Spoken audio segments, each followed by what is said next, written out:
Monsieur Macron, vous êtes aujourd'hui allé par surprise à Marseille rendre visite au professeur Didier Raoult. Très bien.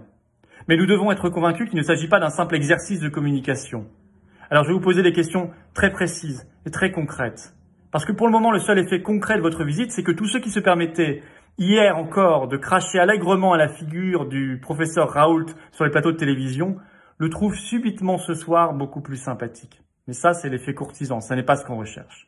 Non, la question qui compte, c'est et maintenant? Et après? Qu'allez-vous faire? Pas dans 3 semaines, pas même dans 3 jours, mais maintenant. Parce qu'il y a des centaines de morts chaque jour dans notre pays à cause du coronavirus, parce qu'il y a tant de malades et de familles dans l'angoisse et dans l'attente. Est-ce que le professeur Raoult vous a convaincu?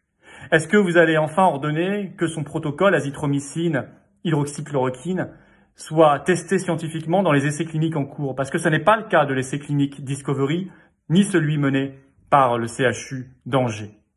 Est-ce que vous allez, à la lumière de ces éléments scientifiques, faire confiance au réseau des médecins libéraux qui ont une dizaine d'années d'études derrière eux et de pharmaciens pour la prescription aux malades? Est-ce que vous allez laisser leur chance à nos anciens dans les EHPAD qui sont traités de manière cruelle aujourd'hui, sans aucune chance de pouvoir s'en sortir, d'être traités, qui doivent mourir dans des souffrances seuls, loin de leur famille?